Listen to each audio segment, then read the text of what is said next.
النبي القرشي المكي المدني الهاشمي صاحب قاب قوسين محبوب رب المشرقين والمغربين جد الحسن والحسين النبي الحرمين والإمام القبلتين والرسول الثقلين الذين سمي في السماء بأحمد وفي الأرض بأبي القاسم محمد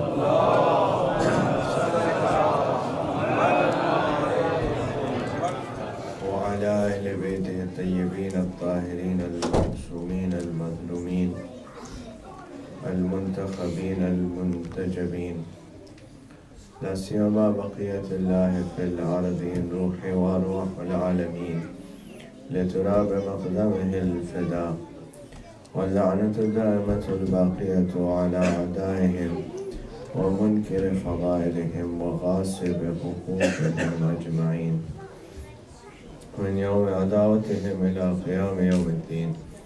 أما بعد، فقد قال الله سبحانه تبارك وتعالى في محكم كتابه ومتقن خطابه: بسم الله الرحمن الرحيم. يا أيها الذين آمنوا أطيعوا الله وأطيعوا الرسول وأولي الأمر منكم. صلى الله على محمد وعلى اللهم صل على محمد وعلى محمد. One of youngest shaheed of Karbala, Hazrat Ashtar recited another salawat ala Muhammad wa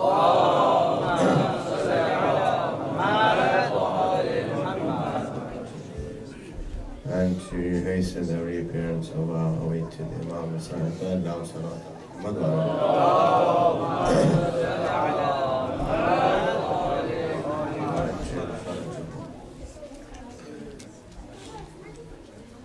The ayat of Holy Quran which I recited is very well known ayat regarding the authority or the position of authority in Islam. Allah subhanahu wa ta'ala has given a commandment regarding who needs to be followed when it comes to matters of faith and religion. Allah subhanahu wa ta'ala says that those who believe must obey Allah subhanahu wa ta'ala and obey the messenger of Allah and obey ulil amr. The discussion regarding the ayat and its importance and significance are obviously one side. What I want to discuss today is a letter of Amirul Mu'mineen ﷺ in which this ayat is mentioned. The letter is letter number 53 in Nahj al-Balagha. It is the letter that Imam Amirul Mu'mineen ﷺ writes to Malik bin Ashtar. And before we go into discussion regarding the letter itself and the advice that Imam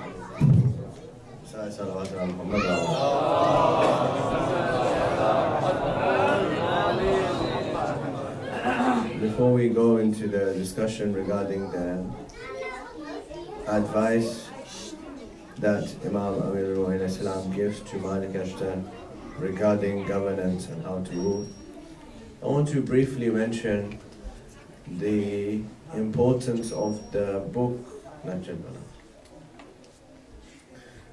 al-Balagha. Also, whenever I'm doing a series of discussions, I always try to make sure that one of them is from a sermon or a letter or a hadith from Imam himself from Nahj al-Balagha. The book itself is a very important text. There's probably no household or followers of the Badr which doesn't have this book in, and it's available and translated in all the major different languages. And the importance of that book can be realized from the fact that even those people, even those individuals who don't subscribe to the school of thought of Ahlul Bayt alayhi salam, they also see the importance of this book to the extent that up to about 50 years ago, even less than that probably, the book Nahj al-Balagha used to be taught as a textbook for Arabic literature in many Arab countries. Very famous author and intellectual and scholar Muhammad Tijani Samawi, who came to the school of Ahlul Bayt alayhi salatu salam later in his life and then wrote a famous book, Then I Was Guided. In that book he mentions that when I was studying in my early life, originally he's from Tunisia, so when I was studying early in my life at university, in the courses that we would take about Arabic literature, we would be instructed to read the sermons of Imam Amirul Mu'minin sallallahu alaihi wasallam.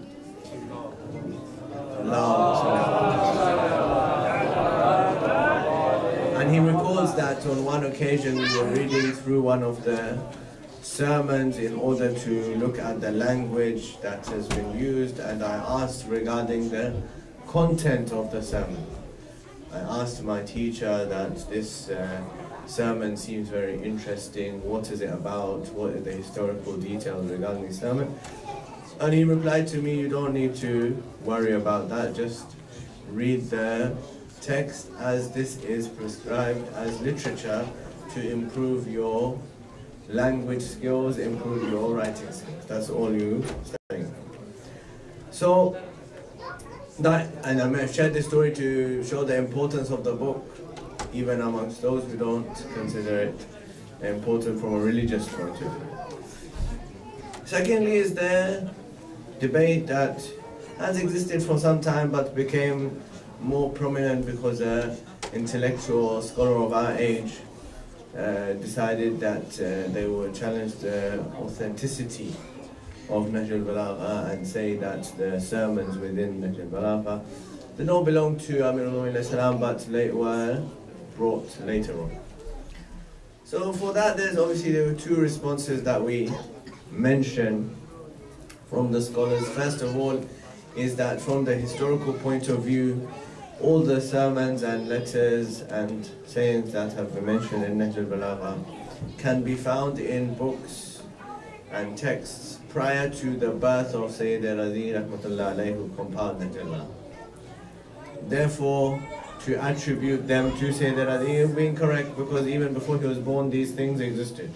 All he did was he compiled them together and made them into a book which in his view were the most eloquent sermons of the Imam Salamullah. Secondly is that as far as followers of Ahlul Bayt alayhi salam are concerned, we believe that these words and statements and sayings could not be uttered by anyone other than the Imam alayhi salam. But it certainly says or tells us that is a testament to the quality of scholarship in the school of Ahlul Bayt alayhi salam, that some people thought that these texts belonged to a scholar of the school of Ahlul Bayt alayhi salam, whereas we say that it belongs to Amirul Mu'minin alayhi salatu wasalam. Salawat ala Muhammad.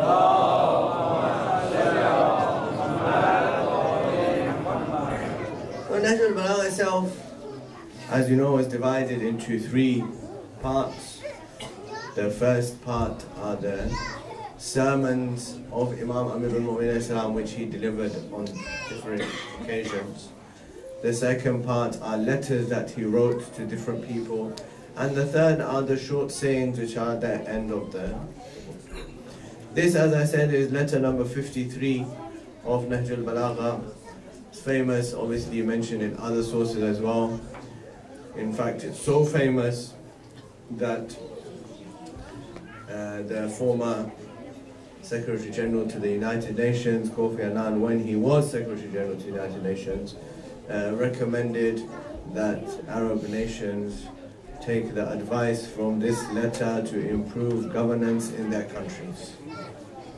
It is ironic that those who have the treasure abandon it, while the others who don't, tell them and advise them to follow according to it.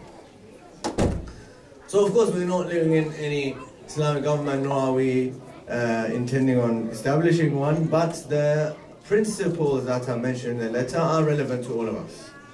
So I've chosen, or I've tried to summarize. The letter of course is very long, and I would encourage you all to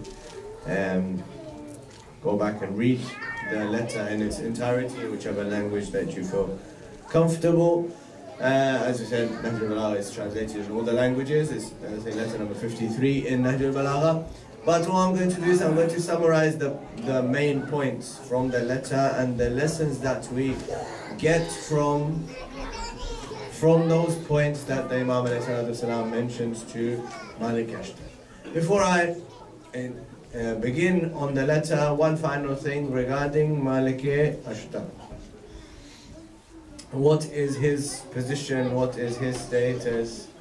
Then to understand his status, of course, well known that he is the commander of Imam Amirul army in the Battle of Siffin. But to know his status is the day that Imam Amirul receives the news of his killing, and he says that Malik was to me as I was to Rasulullah. Malik was to me as I was to Rasulullah. That highlights to us the status that Amirul Mu'minin has for Malik Ashtar, and he appoints him as the governor of Egypt, and this letter follows after his appointment. Imam begins the letter by saying that this is a letter from the servant of God, Ali Amirul Mu'minin, to Malik ibn Harith al-Ashtar. So the first thing and the first lesson that he gives us, and he starts the letter from this, is that remember that you've been appointed the ruler over the people, but before you are ruler over the people, you are the servant of Allah.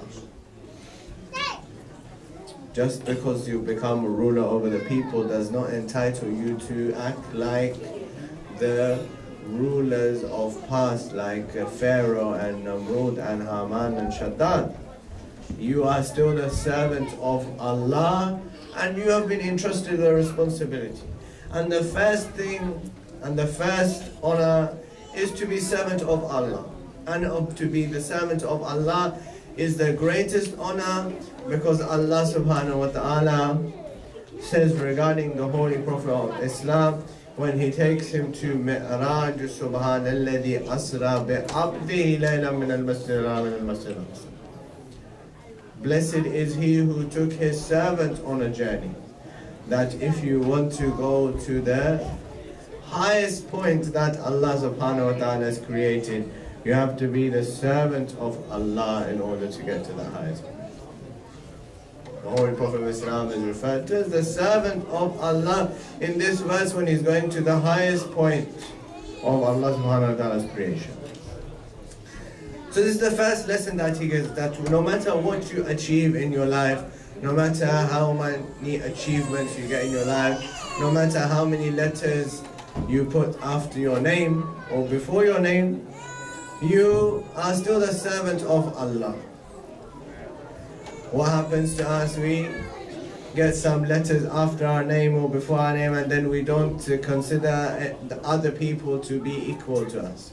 That I'm better than him, I'm more superior to him. No. Imam Amirul Mu'minin is saying, I am the Imam of the universe, but I take pride in saying that I'm the servant of Allah. And you have been delegated authority from me. I'm the Khalifa, and you have been made the governor on my behalf, representing me. Therefore, you too have to remember that you are the servant of Allah before you are anything else.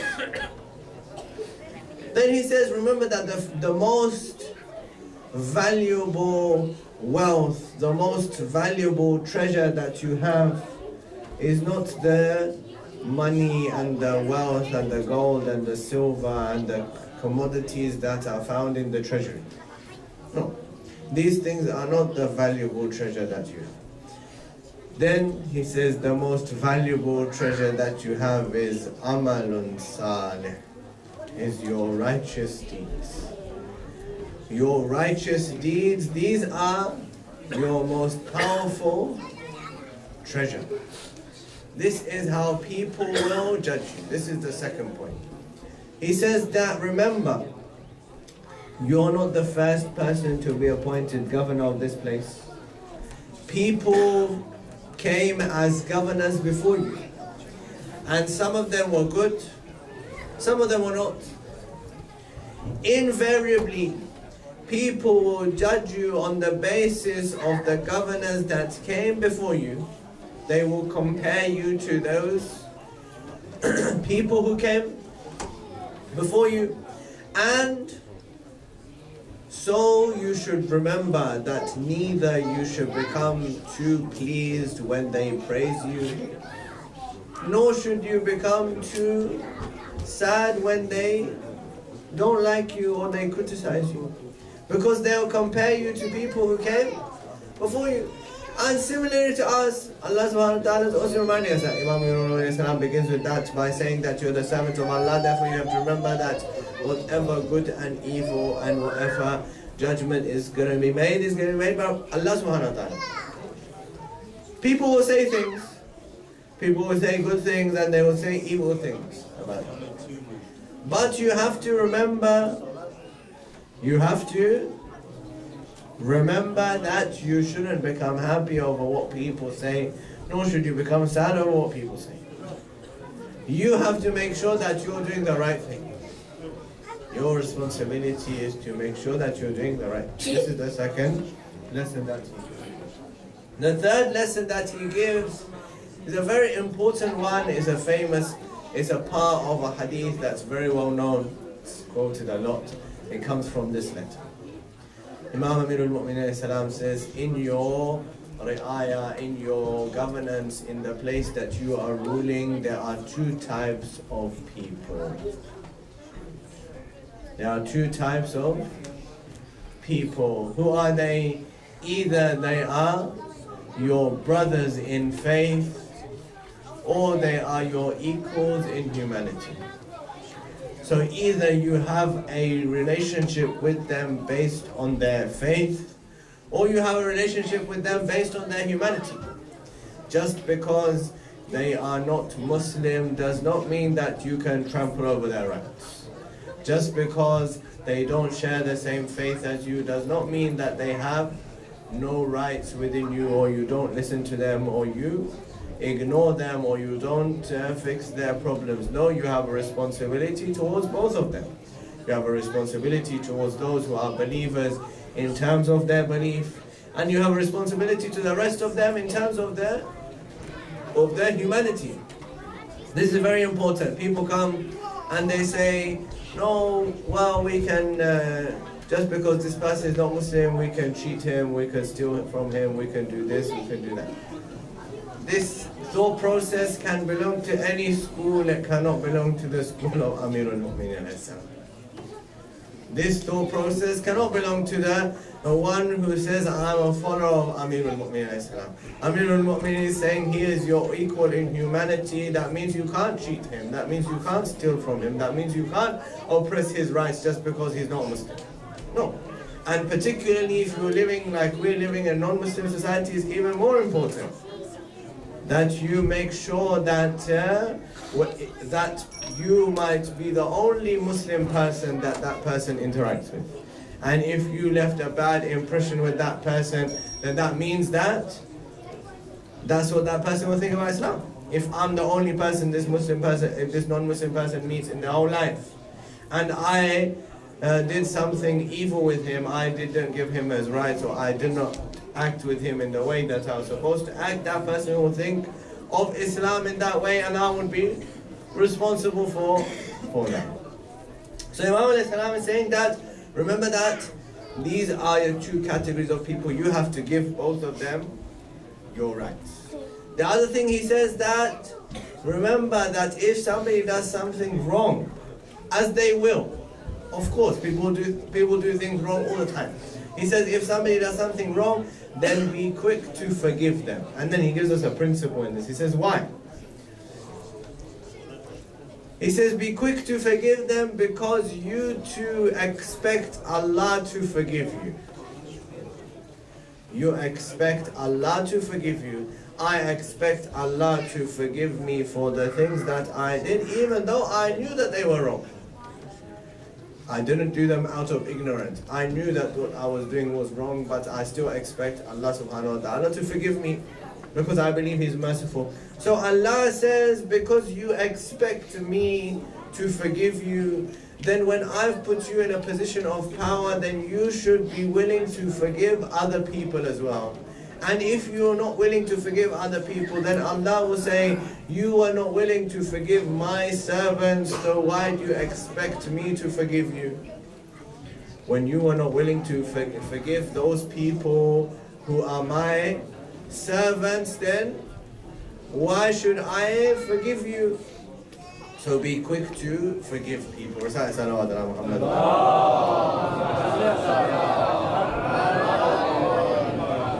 Then Imam ﷺ gives us two principles which are to do with the psychology of the human. And these principles, he gives us an insight into the way that his mind works in 1400 years ago, when there's no concept of these subjects even being something important. He says that what you need to do is you have to remove negative people from your life. He says people who are negative towards you, or they don't look for solutions for problems, don't surround yourselves with them. Why? Because they will weigh you down. If you surround yourself with negative people who are always finding problems in every solution, usually we look for solutions for problems. There are some people, unfortunately, I'm sure you come across them as well, there's some people, they find problems in every solution. Whenever somebody gives a solution, they say, no, this is the problem. Imam Amirul Mu'mineen says, remove yourself from those people, distance yourself from those people. Why? Because they will weigh you down. Every time you try and make a decision or you try and find a solution, then they'll find a problem within that solution. And then nothing will happen. Ultimately, nothing will be able to get done. So you need to find people who are positive. And you have to surround yourself with people who are positive, even in difficult situations, who will be able to give you solutions and act and go forward with those solutions. And the second thing he says, that remove yourself from hatred. If there's people who are spreading around hate, remove yourself from them, distance yourself from them, because they too will bring you down. Those people will also bring you down. So he's saying that these are the principles, and these principles are not just about for those people who are ruling and in office, but they're too applicable to our own lives. If we surround ourselves with negative people and we surround ourselves with hatred, then we too will come down. It will affect the person themselves, and then nothing will be able to get done. Religion of Islam is a religion that wants us to progress, not to become static or to consume ourselves with the hate and negativity. No, religion of Islam says we have to move on, surround yourself with positive people, find solutions in life, and go ahead with it.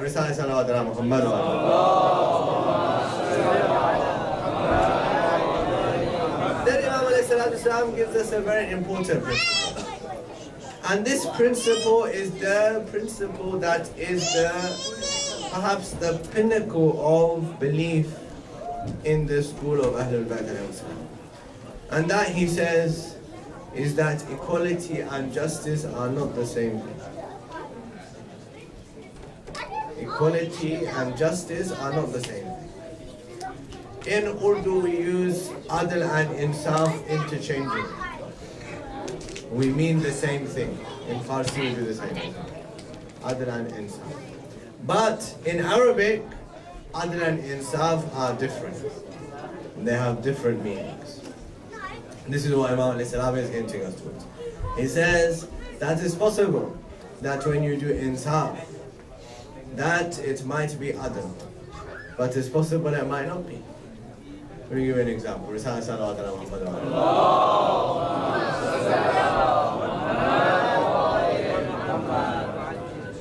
I have 2 pens, and they both belong to me. Now somebody comes and he doesn't have a pen, and he says to me, I want a pen. So I give it to him. Or there's an argument, he takes one of the pens and then I go to court. And I say, these 2 pens belong to me. And he says, no, I want one because I don't have one. And he has 2. So he only needs 1. Why does he need 2? So now if the judgment is made that you can have 1 because you don't have 1 and this, I already have 1, then that would be insaf because you divided the resources equally. I had 2 pens, they both belong to me. But because that person didn't have a pen and I already had 1, he said, okay, insaf is that you give that 1, the extra 1 that you have to the other person. But that's not adl. That's not adl. Why? Because both of them belong to me. Doesn't belong to the other person. Adl is وَضَعُ الشَّيْءَ عَلَى مَكَانِهِ, to place it in its proper place. Whoever it belongs to, whoever it deserves to have it, whoever owns it will have it. Now if I sold the pen to him, now he owns it, now it's adl. Because I sold the pen, now he has it, now he owns it. Now I only have 1. But as long as I own it, I have rights over it until I choose to either sell it or give it away or do whatever I want with it. But so insaf is different to adl. So Imam says, remember that you have to do equality, not in all cases. You have to make sure that you stand on the principles of justice. That means sometimes justice will appear to be not fair, because it's not. It is placing everything in the place that it belongs. And that is one of the pinnacles of Shia belief, because in our Usul Din we have adl separate to Tawheed. Why ulama state, that the reason why we've placed adl separate to Tawheed, even though it's one of the sifat of Allah subhanahu wa ta'ala, and all the other sifat are discussed in Tawheed, then why did we place adl separately? Allama Hilli rahmatullah alayhi says that because after the Holy Prophet of Islam, adl was not done to Ahlul Bayt alayhi salatu salam, therefore we placed adl separately and emphasized it as our fundamental belief in faith.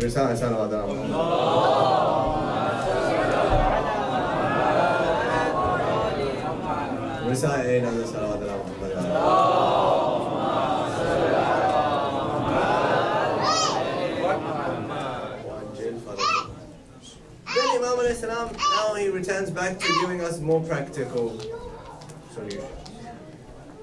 He says, I've made you the governor, and people had been governors before. And they had been running things in the past before in their own ways, in their own methods. I haven't made you the governor to go there and to change everything. No, if something is running well, leave it be. We have a saying in English, if it ain't broke, don't fix it. Right? And we also say there's no need to reinvent the wheel. If somebody's already done something, somebody's already invented it, make use of it. There's no need to go to the processes of doing it again. Imam Amir al-Mu'minin also says this. He says, just because somebody was running something in the past, now I've made you the governor, now you want to make wholesale changes and do everything differently? No, that's not the way. And in fact, you see that the successful transitions of governments are those governments where when the new government comes in, they don't try and change everything. The governments where when they come in and they try and change everything, then the government itself faces problems, and it becomes problematic for their own selves. That they came in and then they try to change everything instead of leaving the things that are working the way they are. And that applies to all of us in our own lives as well. If something is working, something is working okay, something is fine, don't change it for the sake of changing it. If something needs changing, if something is a problem or something needs a solution, then bring a solution. But if something's working, if something is a positive factor, if something is working within our societies, within our communities, then they keep working. For example, somebody went to Sheikh Wahid Khurasani, Hafidhullah alayh, this is many years ago, and they said to him that how should we do this, commemorate the Azhar of Imam said, we're in the modern day, we're in the modern age now, and we have all these technological advances and so on and so forth, and what should we do? And he said to them that yes, there's nothing wrong with adding more things to the Azhar of Imam and using more technological advances. But he says that, look at the way that it was being commemorated in the past. Was there anything wrong with it? Was it effective? I said, yes, it was effective. He said, then if it was effective, then keep on doing that. If something is effective, if something is working, then commemorate it and do it in the way that is effective. There's no need to change it for the sake of changing it, to say that, yes, we want to change it because we're now in the technological age, so we want to change everything and do things different. By all means, bring changes, but if something's already working, if something is effective, then keep it in the same way.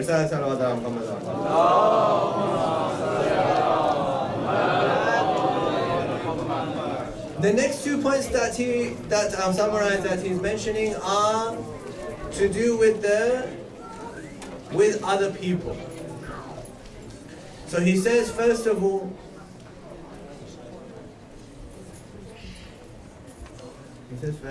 that if a person, remember that human beings by nature, by the way that Allah subhanahu wa ta'ala has created them, are dependent on other people. Everybody, no man is an island. No man is an island. You cannot do things, a person cannot do things by themselves. I cannot. As much as I try to do everything myself, I cannot. There has to be, I have to ultimately depend on other people. I have to delegate tasks to other people. And the leader that's the most effective is the one who delegates the most effectively.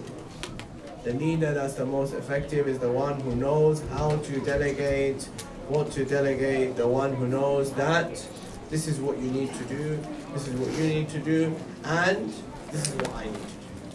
Doesn't try to do too many things in their own way. The other thing, he says that's entirely related to that, entirely related to this dependency point, is he said that don't forget to give credit to people when they do something. It's very important. Usually what happens, somebody does something and we take credit for it. And if nobody says anything, we stay quiet. We don't even say that, no, this, I didn't do this, somebody else did it. No, the credit is coming to me, let it come. If the credit is coming to me that I did this, then let it come to me. Amirul says to Malik, Ashtar, remember that? Give people, whoever does something, give them credit. Make them recognize. And this is very important. Again, there's an element of psychology in this. He says this is very important. When you give credit to them, then they will realize that doing good is a good thing. And we will get credit for it. So people will do more good in society. If people are not given credit for the good that they do, then they'll think, what's the point of doing it? Because that is how people's minds work. That's how we work.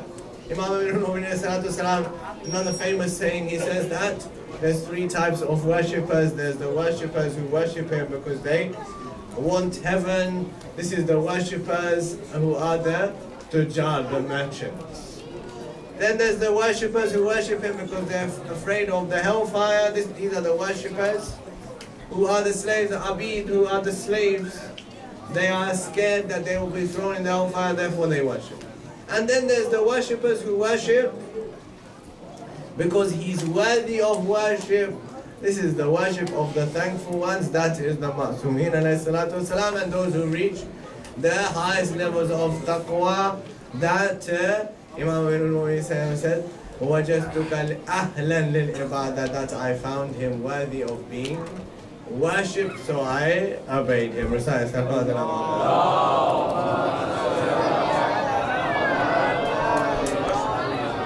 the advice to the rulers is that, look, this is how people are. It's not these statements and these advices that Imam Amirul Mu'mineen is giving to Malik Ashtar are normative statements. They're telling us about how people are. Of course, how people should be, how a mu'min should be, how a believer should be, is a much higher level. But he's talking about how people are. And he's saying that you have to rule on the basis of not some idealistic factor of how people should be, but on the reality of how people are. So he says, give credit to people. Then he says something else which is related to this, which is also giving us an insight into how to promote good behavior. He says, don't treat. Now he says about justice and equality at the beginning, but now he says, don't treat the person who does good and who does evil equally. He says, don't treat the person who does good and the one who does evil equally. Why? Because then the person who does good will think, what's the point of doing good? I can be evil, I will be treated the same. And the person who does evil will not have any incentive to stop doing evil, because he says that whatever I do, I'm still treated the same. So therefore, it's essential that you treat the people who do good in a better way, in a manner to show that doing good is rewarded in society, and doing evil should be discouraged in society. Unfortunately, in this day and age, in our society, you see the opposite of that. If somebody does evil, they get rewarded. And if somebody does good, then they say, what's wrong with this guy? Why is he doing good? Why is he being good? Or they suspect his motives. If this person is doing good, it must be for some other motive. He must have some other vested interest that he's helping this person, or he is doing good to this person. He can't do it for Allah subhanahu wa ta'ala. He must have some kind of vested interest. But the person who does evil, subhanallah, is doing evil. In today's day and age, and the meaning of good and evil is changed around. The meaning of good and evil is changed around. That which is considered evil by Allah subhanahu wa ta'ala is considered good. All the things that are considered haram by religion of Islam, all of these things are fine. And if Allah subhanahu wa ta'ala told us to do something, say, what's wrong with this guy? Why is he doing this?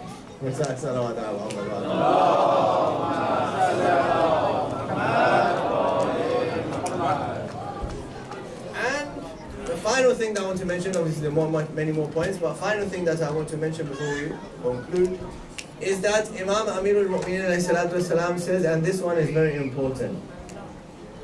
It's very important. It applies to all of us. He says that if somebody comes to you with constructive criticism, then listen to it.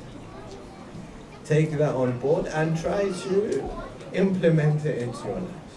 Usually what happens, somebody comes and says, you could do this better. Who are you to tell me? Who are you to tell me how to do this? Who are you to tell me to do this, do that? No, whatever I'm doing is fine. I'm perfect. I'm great. No. Imam Amirul Mu'mineen is saying, I made you the governor and you're the ruler of the people. But it's possible that you might do something wrong.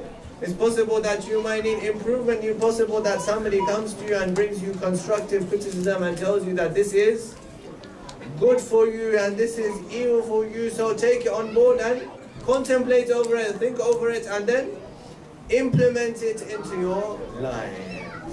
This is a summary of the advice from Imam Amirul Mu'mineen, and in that he says, finally this ayat that I began with, in that he says that when you have a matter in which you're confused and you don't know what to do, then refer it back to Allah and the Prophet, as this ayat tells you to do.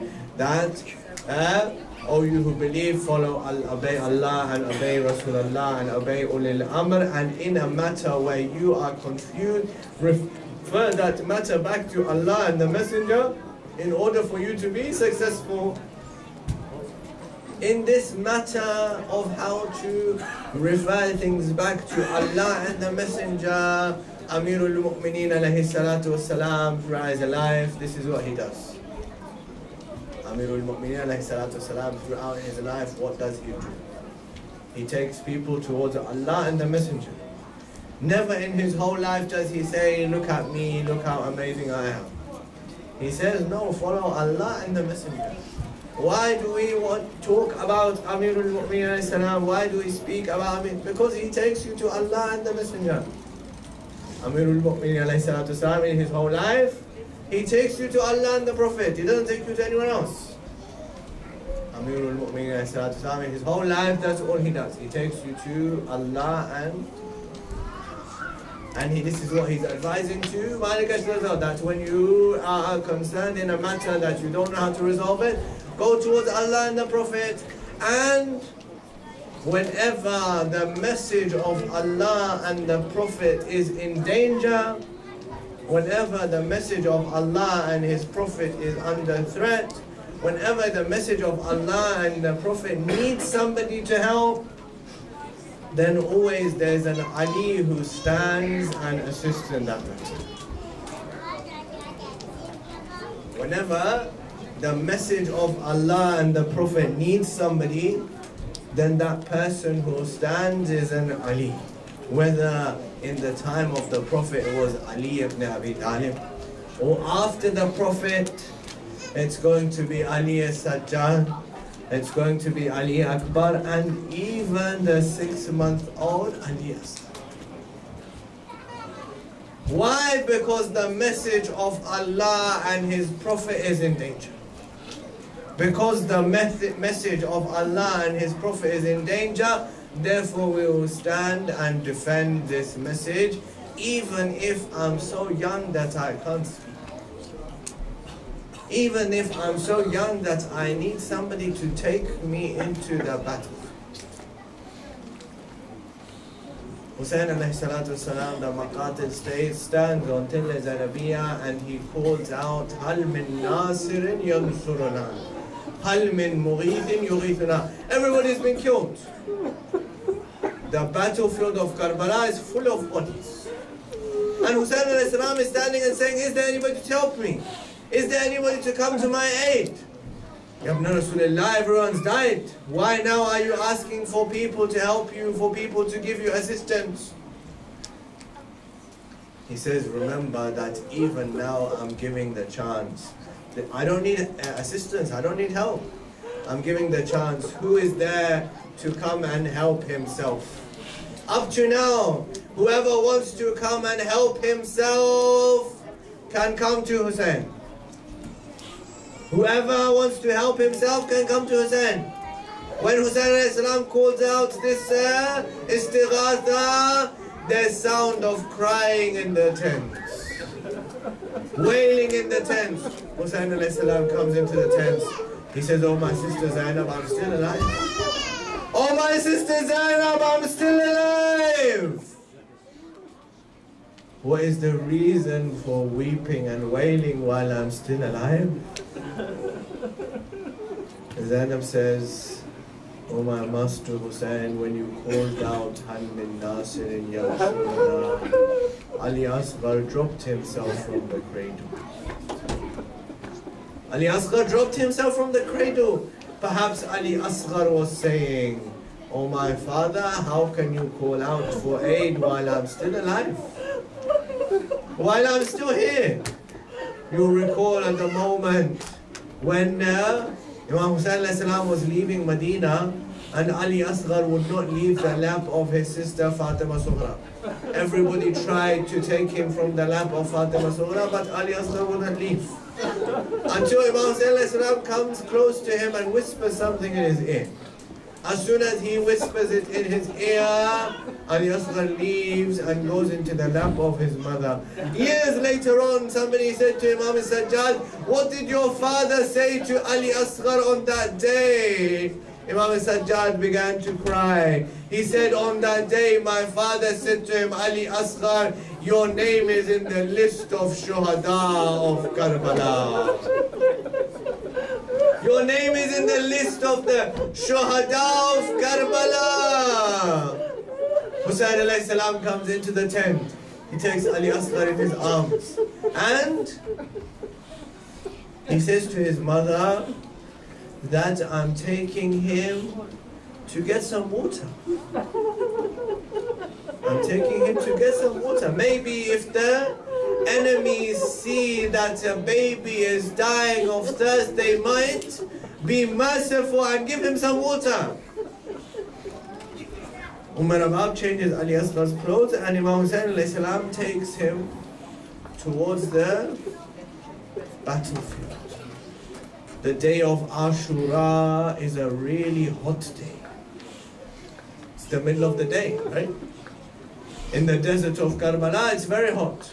Hussain covers Ali Asghar with his abba to secure him from the heat. When they see him walking into the battlefield, they say Hussain is coming with the Quran.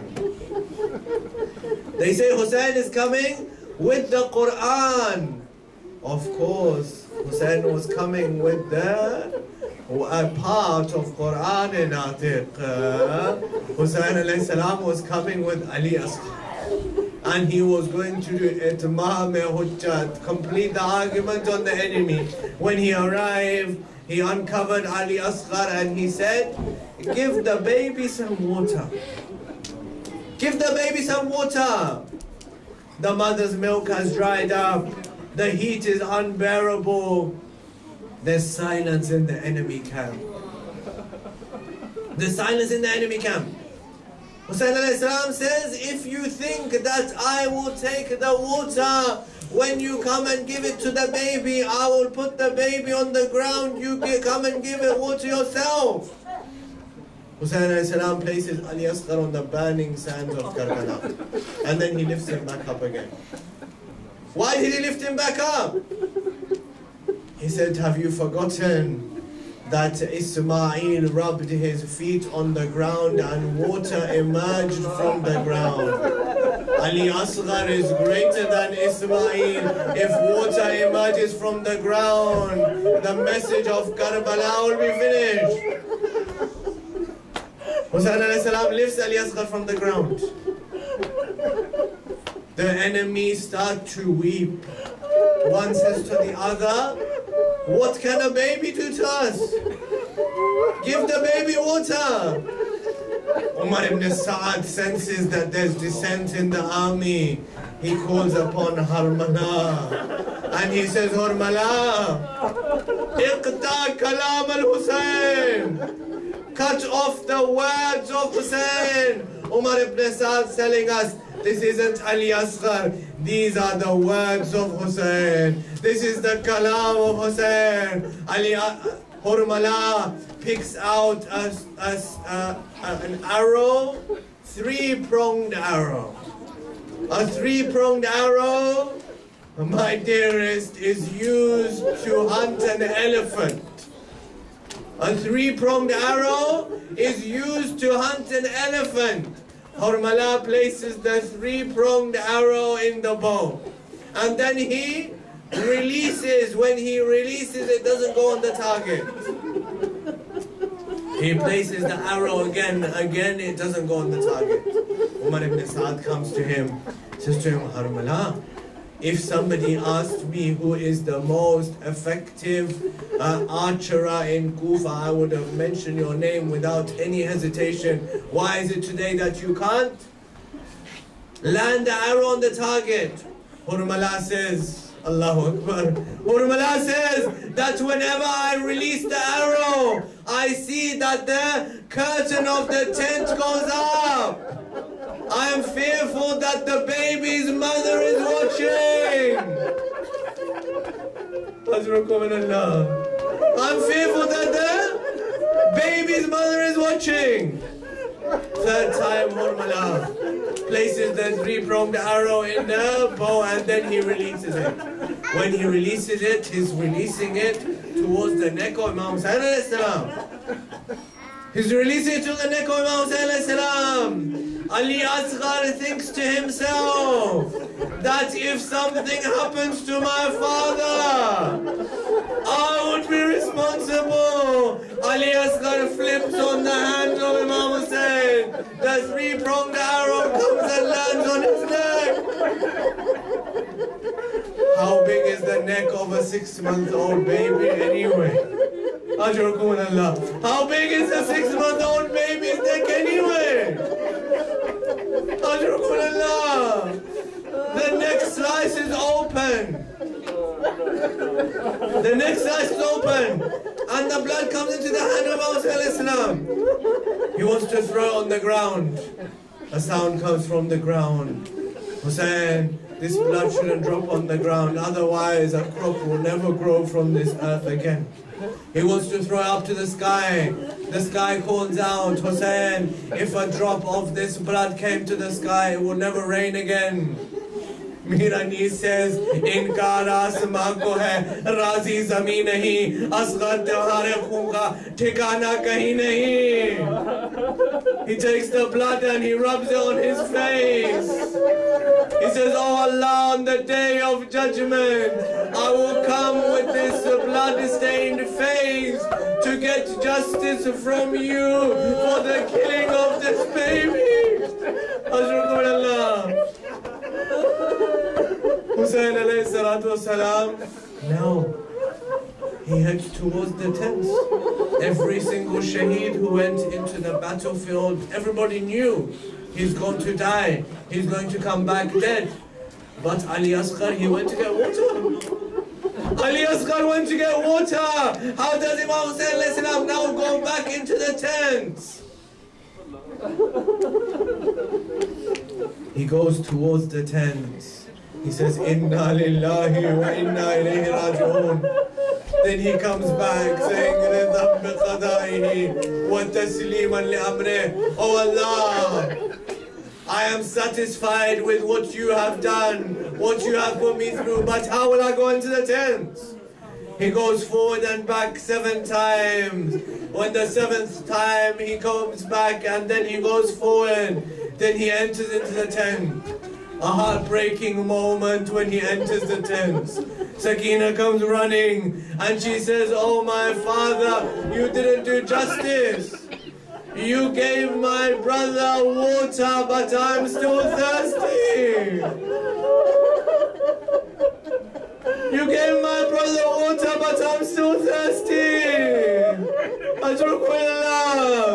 Umar Abab just looked at him. And she said one thing, Allahu Akbar. Abab looks at him and she says, Amithluka yunhar. Our baby so young, a sacrificed as well. Hussein alayhi salatu salam, there's only one shaheed on the day of Ashura. That Hussein alayhi salam, he buries him. He comes round behind the tent and he digs a small grave and he places the baby in the grave. Mother and father sit at the grave. Now what happens when you bury somebody? Then you put water on the grave. When you bury somebody, you put water on the grave. Where shall Hussein bring water from? Hussein and Abab sit at the grave and they begin crying. They say, Ali Asghar, we have no water to put on your grave. But our tears are the water for your grave. On the morning of 11th of Muharram, final words. On the morning of 11th of Muharram, when all the heads are decapitated from the bodies and they're placed on spears, they count all the heads and they say there's one head missing. Where's the head of the 6-month-old baby? They say, where's the head of the 6-month-old baby? Somebody reminds them that Hussein buried him in the ground. Now they don't know where he's buried. What do they do? How do they find the body?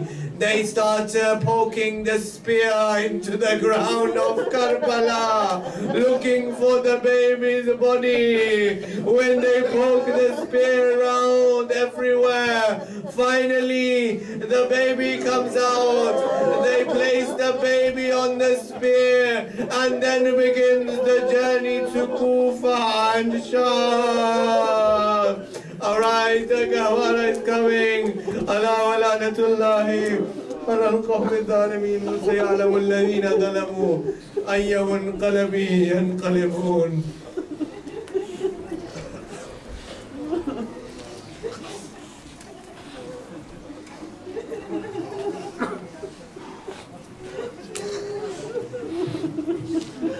ماشاءالله ماشاءالله. تشکر فراوان از سید بزرگوار سید ظفر عباس نقوی. از خداوند جان جو طول عمر صحت کامل برای خودشان فامیل محترمشان تمنا می‌داریم. صحتمندیشان 3 تا صلوات بلند ختم کنیم.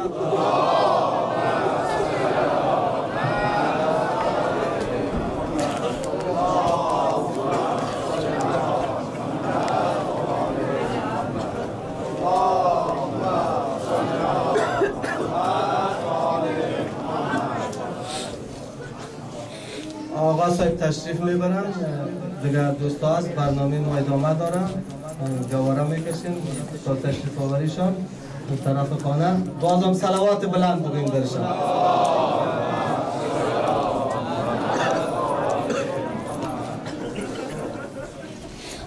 از برادر محترم حاجی صاحب مصطفی از غریب خواهش میکنیم پای منبر تشریف بیارن. صلوات محمدی.